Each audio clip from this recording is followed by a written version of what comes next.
안녕하십니까. 도를 아십니까 입니다. 앞 시간에 금속 결합에 대해서 알아보았는데요. 이번에는 화학 결합에 대해서 좀 더 알아보고 화학 결합에 따른 물질의 특성에 대해서 살펴보겠습니다. 이온 결합, 공유 결합, 금속 결합의 그림을 한번 그려봤는데요. 현재는 상온 상태라고 봅시다. 이 상온은 실내 온도 같은 경우를 이야기합니다. 이 상온이 위상자를 쓰는 상온이 아니라 평상시의 온도를 이야기하죠. 자, 이온 결합 같은 경우는 물에 넣으면은 이것이 각각으로 나누어질 수 있습니다. 즉 물에 잘 녹습니다. 뭐 예외는 있겠지만은요. 그리고 이거를 그냥 자체로 녹이려고 하면은 온도를 가해 가지고 이 결합을 끊으려면은 상당히 많은 열이 필요합니다. 그래서 이거는 끓는 점이 좀 높은 편이고요. 그에 비해서 공유 결합을 하는 물질은 이게 만일에 온도를 아주 낮추면은 기체도 막 움직이다가 온도가 낮아지면은 움직임이 활동성이 떨어지면서 그냥 바닥으로 중력에서 가라앉겠죠. 그래가지고 막 이렇게 쌓일 수도 있습니다. 그렇게 된 상태이더라도 하나의 분자와 다른 분자 사이에 결합은 하지 않기 때문에 쉽게 움직일 수 있어요. 즉 온도가 아주 떨어져 가지고 활동성이 줄어들더라도 그 자체는 움직일 수 있기 때문에 예를 들어서 산소 분자 같은 경우는 영하 183도씨까지 내려가야 액체가 됩니다. 금속 결합도 이 플러스와 마이너스의 결합이니까 이거를 결합을 깨는 게 쉽지 않단 말입니다. 금속도 이것을 고체 상태에서 액체로 만들고 또는 뭐 기체로 만들려면은 큰 열이 필요합니다. 여기서 또 한 가지 우리가 특성을 생각해 볼 수 있는 것이 전기 전도성입니다. 자, 금속 결합부터 보면은 금속 결합은 고체에서 액체로 변하더라도 계속해서 액체 상태도 이 자유전자가 이 플러스를 붙잡아 둡니다. 물론 약간의 움직임이 더 강해지겠지만은 어쨌든 액체 상태이더라도 이 자유전자가 이 공간에 있으면서 플러스와 플러스를 연결을 시켜줘요. 그래서 금속 결합은 액체 상태에서나 고체 상태에서나 여기에 전기를 흘리면은 이 전기란 것은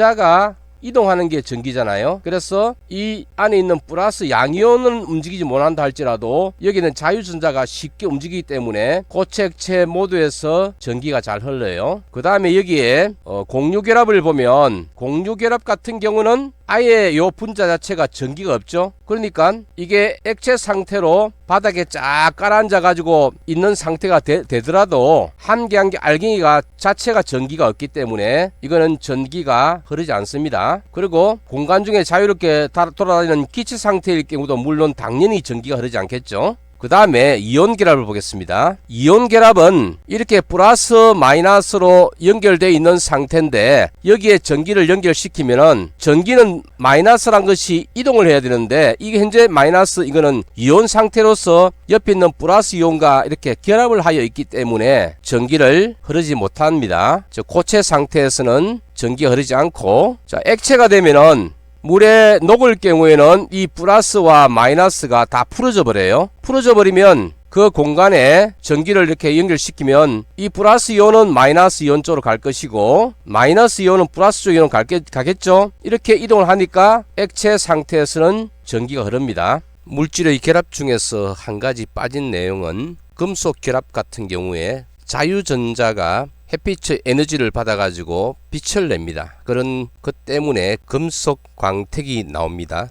화학결합의 또 다른 특징으로 이온 결합에서는 이온들이 플러스 이온, 마이너스 이온 이렇게 반복되면서 적층으로 쌓이는 구조이기 때문에 그림에서와 같이 윗부분이 충격을 탁 받으면은 그 한 층이 약간 살짝 밀린다 봅시다. 그러면 양이온과 양이온, 음이온과 음이온이 서로 만나게 되죠.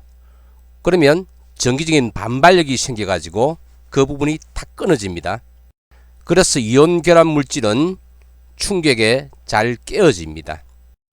금속 결합으로 이루어진 물질도 이온 결합으로 이루어진 물질과 그 구조는 비슷한데요.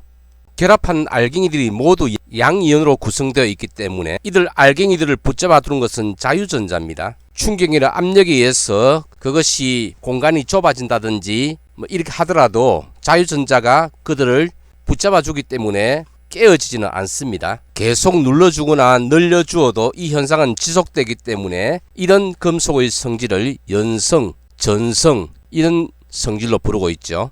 화학결합을 한번 정리를 해보겠습니다. 이온 결합은 최외곽 전자의 수가 적은 데서 전자를 최외곽 전자 수가 많은 곳에, 즉 비어있는 곳으로 보내줌으로써 플러스 이온과 마이너스 이온이 만들어지고 이 플러스와 마이너스의 정전기적 인력에 의해서 결합을 하는 것입니다. 다음 공유결합은 최외곽 전자가 8개가 돼야 되는데 그 되지 않는 것을 서로 공유함으로써 최외곽 전자가 8개가 되게 되어서 결합을 하는 것입니다. 다음 금속결합은 금속 같은 경우는 최외곽 전자가 1개나 2개 정도 또는 3개 정도가 있는 이런 상태인데 그런 전자가 공간 중으로 빠져나와 가지고 그것들이 자유롭게 있는 그런 자유전자를 만듭니다. 이 자유전자가 마이너스 전기를 띠고 하기 때문에 이 마이너스가 금속 양이온을 서로 간에 결합시키는 그런 것이 금속 결합이죠. 이런 결합들을 종합을 하면은 화학 결합은 이온 결합은 비금속과 금속, 공유 결합은 비금속과 비금속, 금속 결합은 금속과 금속인데 전기 전도성은 이온 결합 같은 경우는 액체에서만, 그리고 금속 결합은 고체 액체에서 모두 다 있습니다. 그 공유 결합은 고체나 액체나 모두 전기가 통하지 않죠. 그리고 상온에서의 상태가 이온 결합과 금속 결합은 고체 상태로서 끓는 점이 매우 높습니다. 하지만 공유 결합은 상온에서의 상태가 대개 기체고 끓는 점은 매우 낮은 특성을 가지고 있습니다. 금속 결합에 대한 두 번째 시간으로 다시 화학 결합에 대한 것을 정리를 해보았고 이 화학 결합에서의 물질의 특성에 대해서 이야기해 보았습니다.